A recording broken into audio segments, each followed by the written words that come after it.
برنامه سیاسی و تحلیلی دیدگاه. با عرض ادب و سلام و احترام به یکایک شما تماشابینان عزیز، شوکت محمد در خدمت شما هستم و برنامه تحلیلی دیدگاه را برایتان تقدیم میکنم. تماشابینان عزیز، امروز درباره نشست مطبوعاتی رمضان رحیمزاده وزیر کارهای داخلی تاجیکستان صحبت میکنیم. اگر خواهید که از دروغ‌های بی‌شرمانه وزیر کارهای داخلی باخبر شوید، این برنامه ما را تا آخر تماشا کنید. یک به یک برایتان از دروغ‌های شاخدار رحیمزاده خواهم گفت. وزیر کارهای داخلی تاجیکستان رمضان رحیمزاده در نشست مطبوعاتیش که همین روز 4 اوگوست برگزار شد، ادعا کرد که وزارت زیر رهبریش در 6 ماه اولی امسال در قطار اعضای دیگر سازمان‌های اکستریمیستی و تروریستی 6 عضو حزب نهضت اسلامی تاجیکستان و 14 نفر عضو پیمان ملی تاجیکستان را نیز دستگیر کرده است. به قول وزیر رمضان رحیمزاده در عموم 143 نفر با اتهام عضویت در سازمان‌های ممنوع و تروریستی و افراطگرا از طرف وزارت کارهای داخلی دستگیر شده‌اند. در 6 ماه 143 نفر 143 نفر در تاجیکستان. اینجا تاجیکستان است یا عراق؟ تاجیکستان است یا چیکاگو؟ وزیر می‌داند. 23 نفر دستگیر شده ها را رحیمزاده اعضای سازمان های مربوط به مخالفین حزب نهضت اسلامی تاجیکستان، گروه 24 و پیمان ملی تاجیکستان شمرد. به قول رمضان رحیمزاده شمار بازداشت شدگان از حرکت اخوان المسلمین 3 نفر، دولت اسلامی حرکت تروریستی داعش 26 نفر، سلفیه 45 نفر، از گروه 24 13 نفر، از حزب نهضت اسلامی تاجیکستان 6 نفر، انصار الله 9 نفر، حزب التحریر 6 نفر، القاعده 3 نفر، واهمه را دیده ایستادید، جماعت تبلیغ 8 نفر، حرکت اسلامی ازبکستان 5 نفر، پیمان ملی تاجیکستان 14 نفر. انمی خیلی. حالا بیایید این آمار را از زبان خود وزیر رمضان رحیمزاده بشنویم. برادران مسلمان 3 نفر، دولت اسلامی 26 نفر، سلفیت 45 نفر، گروه 24 13 نفر، حزب نهضت اسلام 6 نفر، جماعت انصارالله 2 نفر، حزب التحریر 6 نفر، القاعده 3 نفر، جماعت تبلیغ 8 نفر، حرکت اسلامی ازبکستان 18 نفر، پیمان ملی 14 نفر دستگیر شده است.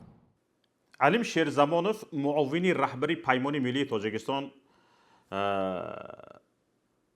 وقتی که ما در همین باره پرسیدیم که پیمان ملی تاجیکستان هم در تاجیکستان اعضا داشته است، وزیر کارهای داخلی گفت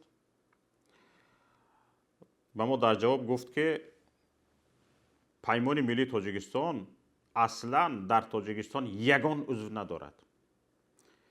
علیم شیرزمانوف گفت که در عرفه PR ها مقامات تاجیکستان شمار هرچی بیشتری پرونده ها را باز میکنند تا شمار شدگان هم بیشتر باشند.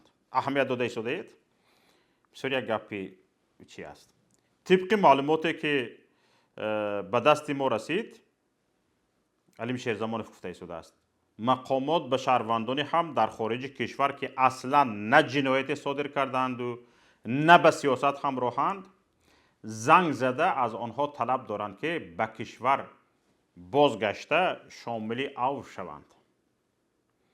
بیایید گفته های علیم شیرزمانوف را با هم بشنویم. خب از نگاه من بر اثر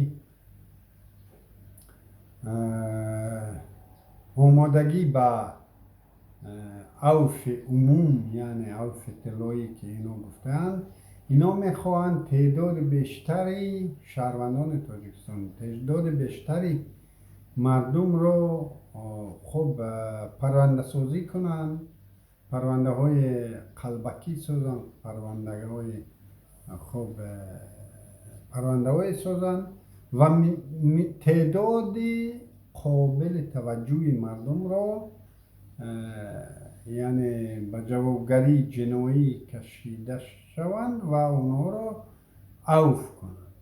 و خیلی که تجربه پیشینه نشون میده در همین عفوی پیارعفوی که امین رحمانوف میکند، در همین پیارعفو اینا میخوان تعداد هرچی بیشتری مردم را نشان دهند و تعداد یعنی بگویند که پیشوای معظم ملت با خب رحمتی که او دارد نسبت به ملت تاجیک همین قدر تعداد جنایتکاران را حتی عفو کرده است.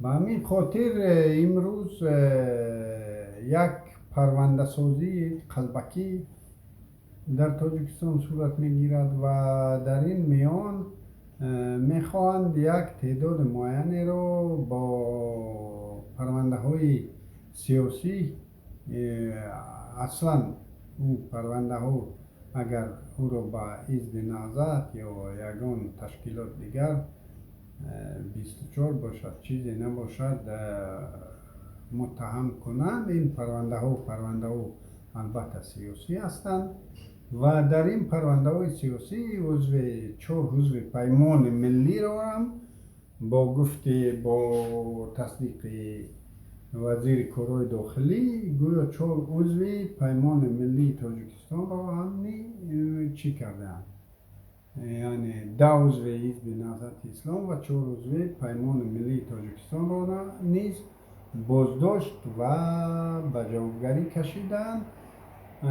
بنده که معاون رئیس پیمان ملی تاجیکستان هستم با تمام مسئولیت میگویم که ما پیمان ملی تاجیکستان در تاجیکستان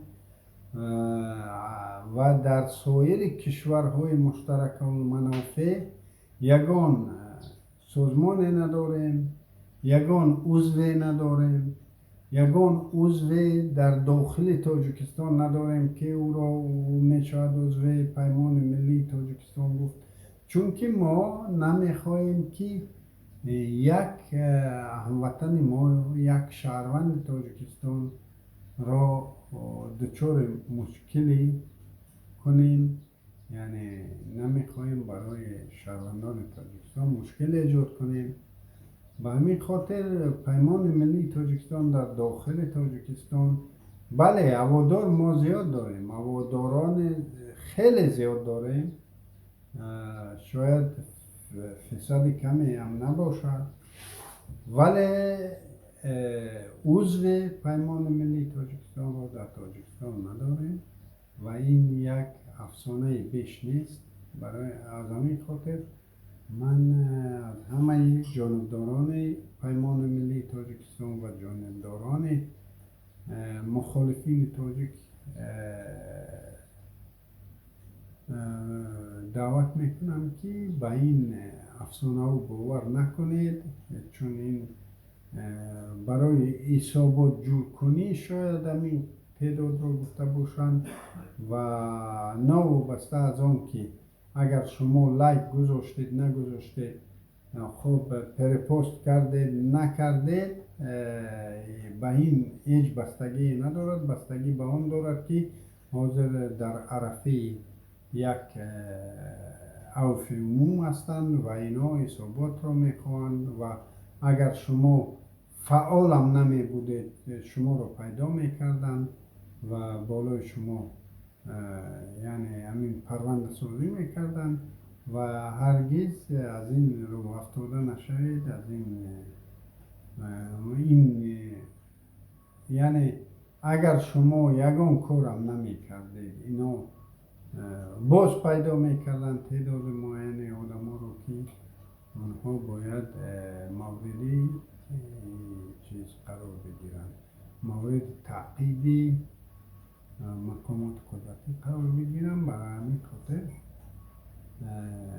این یک چیز است، پرونده سازی قلبکی است. همین خیلی که علیم شیرزمانوف گفت، مخالفین و سازمان‌های حامی حقوق بارها اظهارات مقامات تاجیک را درباره بازداشت افراد متهم به تروریسم زیر شبهه برده میگویند مقامات با بهانه مبارزه با افراطگرایی مخالفان خود را تعقیب میکنند. حالا بیایید اینجا نظر دو عضو ارشد حزب نهضت اسلامی تاجیکستان که یک شاخه ائتلاف پیمان ملی تاجیکستان است بشنویم. راستی دیگر من دیدم اظهارات وزیر داخله را در ناخونک وزیر داخله را. از این معلومات هایی که اونها دادن گفتی همون ملای قرغیز دیگر چند قدر نمیخندی. چون که امروز دیگر عصر دیگر شده است، مردم دیگر شده است، فهمیش بینیش جهانبینی مردم دیگر شدن. با این دروغ ها، با این فریب ها نمی شود که مردم را دیگر اداره کرد. خودی پیمان ملی تاجیکستان خودش معلوم است که از چگونه حرکت ها یا که حزب ها تأسیس شده است. اون یک حرکت از حزب نیست و شخص های علاحیده که اعضای اون نیستند که از اون شخص های علاحیده از اون گرفته شود. این واقعا هم یک در آنچه که وزیر داخله گفته است یک پیشروی، یک کلانی را در پیمان هم دیده می شود. چون که پیمان ملی رهبریتش بدون اینکه اطلاع پیدا کند اینقدر اعضا اگر داشته باشد واقعا هم یک نیروی بزرگی را تشکیل میکند. اینش هم برای ما خیلی خوب بود. اما اون چیزی که با دروغ، با فریب، با مردم را گول زدن میکنن دیگر جز خنده دیگر چیزی دیگر نیست. متاسفم. واقعا من فکر میکنم که هدف از این است که حکومت تاجیکستان، ما میدونیم که هر سال مبلغ‌های زیادی به دست می‌آورد به نامی مبارزه با افراطگرایی و همچنین تروریسم و آنها میخوان این را به دیگر کشورها برسانند که آنها این مبلغ را و این کمک‌ها را و تجهیزات هایی که به دست می‌آورند از دیگر کشورها گویا که مقصدناک و هدفمند استفاده میکنند. این از یک طرف و از طرف دیگر حکومت همیشه دعوا میکند که گویا که آنها بر ضد گروه‌های افراطگرا و تروریستی مبارزه میبرند و آنها توجیه میکنند که این حکومت کارهایی که میکند لازمی و ضروری هست و همچنین حکومت دیکتاتوری یعنی رحمانوف گویا که به همین خاطر این مبارزه ها را به دست میآورد و افراد زیادی را دستگیر میکند و من فکر میکنم که آنها در مجموع فعالان یعنی سیاسی را، مخالفین و اپوزیسیون حکومت را در مجموع دستگیر میکنند و حتی کسانی که در خارج هستند که آنها در شبکه‌های اجتماعی فعالان آنها را دستگیر میکنند و با آنها تمغه تروریست و افراطگرا میزنند و اعلام میکنند که گویا آنها اینها را همچون تروریست و گویا افراطگرا بازداشت کردند. به همین خاطر این لیست میتواند که در سالهای آینده به فکر من تا وقتی که این حکومت هست ادامه پیدا کند و حکومت این عملهای خود را با این راه میخواهد توجیه کند. ببینید وزیر امور داخلی تاجیکستان واهمه دارد که در 6 ماه از 2 کوشش عملی تروریستی پیشگیری شده، 1 عملی تروریستی ثبت شده است. رهبریت ریاست مبارزه با جنایت‌های سازمان یافته وزارت نیز میگوید که 2 کوشش عملی تروریستی در فرخار و وحدت پیشگیری شد و 1 عملی تروریستی در اسفره رخ داد. در کجا؟ در تاجیکستان، در اسفره، در کشوری که همیشه دم از تنجی و آرامی میزنند. همین خیلی حادثه های تروریستی و اکستریمیستی روی داده است. از بعضیش پیشگیری کردند، اما در گزارش وقتی از تاجیکستان عراق را فرق کرده نمی شود، جار میزنند که تاجیکستان تنجی و آرامی است.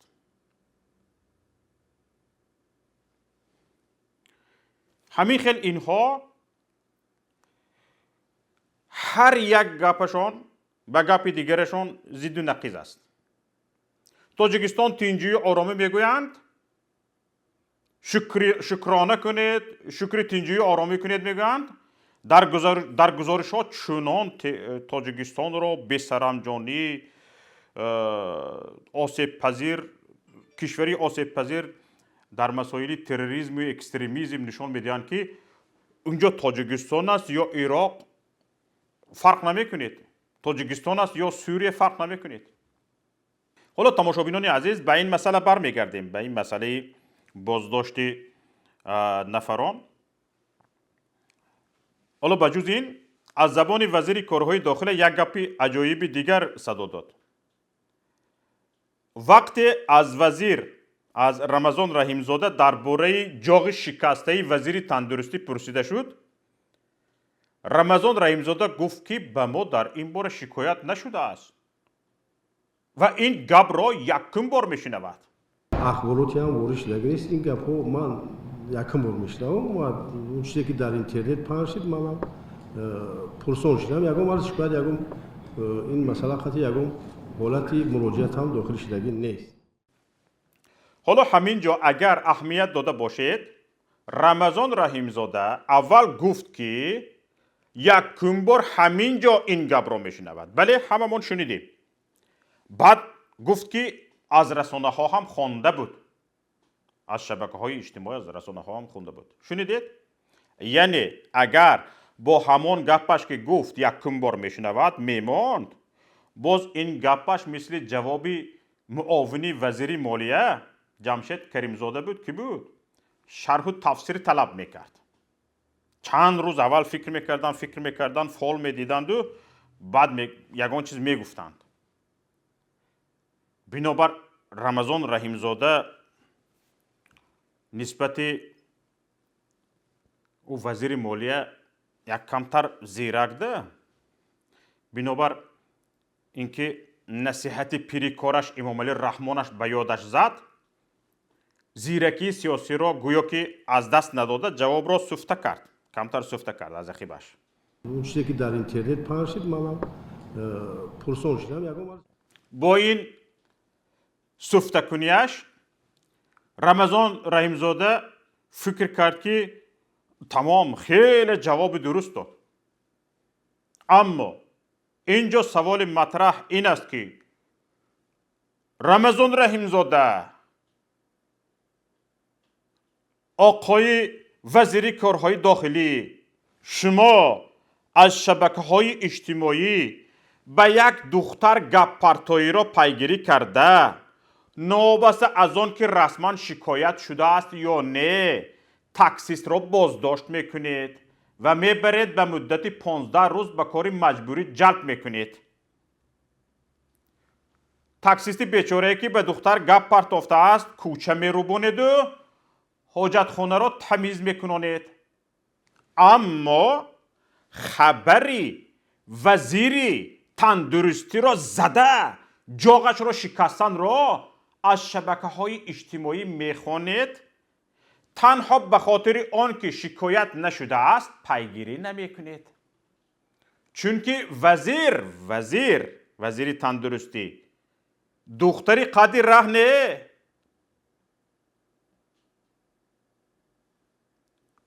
و او تاکسیست که به دختر گپ پرتافته است نفری وزیر را زده جاغش را شکستگی نه، تاکسیست است. آخر وزیر را کی زدگی بود؟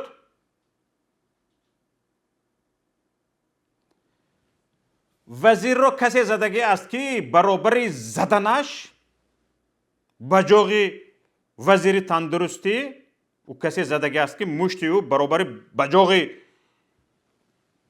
وزیر زدن از گوش شما علاب پردگی، گوشانتان کر، تمام چشمانتان هم به این زوری درد گوش کور شدگی. همین خیلی شدگی. برای همین برای باخبر شدن از رسانه ها، برای پیگیری این خبر زور شما نمیرسد. همین خیل برای پیگیری این حتما شکایت رسمی در کار. وزیر تندرستی کی زده بود وزیر تندرستی رو؟ جیانی امامعلی رحمان. وزیر تندرستی شکایت میکند؟ نه، مثل شما بیچاره است. وزیر تندرستی از کی باید شکایت میکرد؟ از جیانهای پیری کورتون امامعلی رحمان؟ آخر همین رو میگویند اوچهت رو اگر قاضی فلان کند ببخشید دعوا رو به کی میبری؟ همین خیر شد یا نه جناب وزیر؟ همین رو میگفتید آخر. چی در کار بود نظر فریبی؟ فکر کردید به همین جوابتون مردم را فریب کردید؟ روزنامه‌نگاران را قانع کردید؟ نه، شما همین خیل گب را تاپ میدید و خلاص میشید و میروید. از مسئولیت گریزی، از جواب دادن گریختن. همین خیر شب سیاه را سفید میگویید. در گب دوزخ را به بهشت تبدیل میدهید. شما همین خیل. حالا اینجا میخواهم به یک مسئله اشاره کنم. یک چیز یادم آمد بعد باز به موضوع برمیگردیم. اگر باخبر باشید امامعلی رحمان ترکمنستان رفت. دیشب 3 آگوست به اشقاباد رفت. در فرودگاه به پیشواز کشورداری تاجیکستان یک دخترک و یک پسرک با نان و گلدسته ایستاده بودند. به پیشوازش آمدند. دیگه هیچ کس نبود. هم دو قطار همین افسرها قطار بودن. به پیشواز 2 تا تفلک رفتن. یک دخترک یک پسرک. حالا نوار رو تماشا کنید. نوار پیشوازش رو اینجا هم میمانیم انشالله. از نوار دیده می شود که روی دست پسرک نان است. نان. پرزیدنت تاجیکستان از هواپیما میفراید پایان. هنگام چشیدن قسمی از نان را شکسته و در جستجوی نمک می شود. آخر با نان و نمک پیشواز میگیرن که معمولا. ولی بیچاره رئیس جمهور امامعلی رحمان نمک رو نمییابد. نمک رو نمییابد. بر ضمن این که به امامعلی رحمان نمک ندادند کسی به پیشوازش نزد هواپیما نآمد. یگان کس نآمد. به جز همون سلدت ها افسرها قطار ایستادن. در همون پایاندازی که انداختگی بود یک خودش طاقه میرفت. یک نفری که برای راه بلدی رفته بود حتی دل گرده نمیکرد که در برابر امامعلی رحمان همچون شخص پیشوازگیرنده بایستد. فقط راه بلدی بکرد. نه رئیس جمهوری ترکمنستان، نه سروزیرش، نه یگان باغبان قصر پرزیدنت، یگان کس نرفت به پیشوازش. نفر رئیس جمهوری تاجیکستان امامعلی رحمان رو راه بلدی کرد که حتی در شبکه اول تاجیکستان نتوانستند از اون نام ببرند. فقط واهمه کردند که امامعلی رحمان را نمایندگان والامقام ترکمنستان صمیمانه استقبال گرفتند. شام 3 август اساسگذار صلح و وحدت ملی پیشوای ملت پرزیدنت جمهوری تاجیکستان محترم امامعلی رحمان با سفر دولتی وارد پایتخت ترکمنستان شهر اشخاباد شدند. در فرودگاه اشخاباد که با پرچم‌های تاجیکستان و ترکمنستان و صف‌های گرد فخری آراسته شده بود، سرور دولت تاجیکستان محترم امامعلی رحمان را نمایندگان والامقام ترکمنستان صمیمانه استقبال گرفتند. در چهارچوب برنامه سفر دولتی امروز میان پرزیدنت جمهوری تاجیکستان امامعلی رحمان و پرزیدنت ترکمنستان گوربانگولی بردی محمدов و هیئت‌های رسمی دو جانب ملاقات و مذاکرات رسمی سطح عالی جریان گرفته مسائل وابسته به رشد مناسبات دوستی و گسترش همکاری بسیار پهلوی دو کشور بررسی می‌گردد. در نظر است که از روی نتیجه ملاقات و مذاکرات سطحی عالی یکچند سند نوی همکاری به امضا رسد. این سفر ادامه منطقه دیدار و ملاقات‌های سطحی عالی میان دو کشور بوده. انتظار می‌رود که نتیجه‌های آن به گسترش بیشتر مناسبات دوستی و همکاری سودبخش دو کشور تکانی جدی بخشد. بگویید شخصانی ولامقام ترکمنستان کی بودند؟ نامشان چی بود؟ وظیفهشان چی بود؟ برای پیشواز پرزیدنت در یک کشور از پرزیدنت همان کشور دیده بالا مقام دارتر کسی هست؟ کسی هست؟ خیر بگذار قربانگلی به دسترخوان راست کنی آواره بود. امام علی می بیاید گفته یا طوری گیتارش را ساز میکرد تا به امام علی رحمان یگان بیت رپ بخواند. سروزیر گجا شد. نمایندگانی والا مقام صمیمانه پیشواز گرفتند. کنی آنها این ترکمنستان نمایندگانی والا مقامش چلویک نویدیم که بودند تا زین پایه‌ای هواپیما رفتند به چشم هیچ کس نمی نمایند. انا همین خیل تماشابینان گرامی اینها با افسانه های خودشان فلک پیمایی میکنند. با افسانه های خودشان را آرام میکنند و مردم فریبی و نظر فریبی میکنند. جواب های رمضان رحیمزاده وزیر کارهای داخلی هم در نشست مطبوعاتیش مثل گزارش همین پیشوازی نمایندگان والا مقام ترکمنستان از امام علی رحمان است. در نوار دیده می شود یک سگ به پیشوازش فرستاده نشده است. خودش تنها در روی گلیم قدم می زند. اما شبکه یکم تلویزیون تاجیکستان می گوید که والا مقام ها پیشواز گرفتند. رمضان رحیمزاده هم عیناً همین خیل به سوال جواب می دهد. ریتم کار یک خیل. نظر فریبی. وزیر کارهای داخله میگوید که 14 نفر اعضای پیمان ملی تاجیکستان را بازداشت و به جوابگری کشیده است. پیمان ملی 14 نفر دست کشیده است.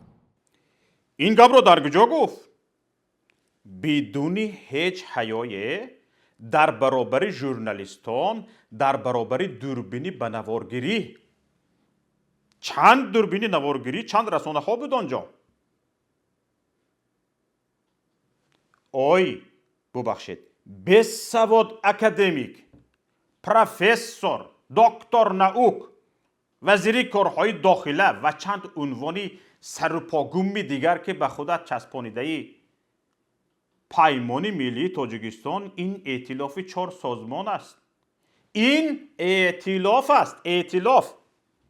به این ائتلاف سازمان ها اعضایند، نه نفران علاهیده.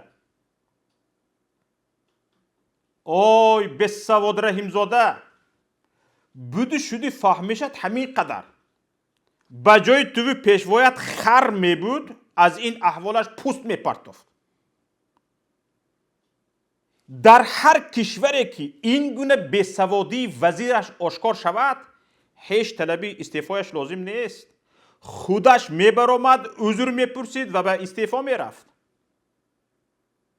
هر رئیس جمهوری که با این بی آبروگیش آبروی کشور را به پایین می برد طلبی استعفایش لازم نبود. خودش به استعفا می رفت. اما چی کنیم؟ چی کنیم که یک انعام دوپا، یک عده انعام دوپا ما را به چنین روز رساندند. ان همین را سوء استفاده از خاموشی و صبر مردم میگویند. اینجا نهایت برنامه امروزه دیدگاه است. تماشابینان عزیز، از یکایک شما خواهش میکنم تگمه پسند را پخش کنید و نفرانی که این برنامه را تماشا کردید ولی با کانال یوتیوبی ما آبونه نیستید خواهش میکنم با کانال یوتیوبی پیام تیوی آبونه شوید. سربلند و پیروز باشید. خیر تا روز دیگر. برنامه سیاسی و تحلیلی دیدگاه.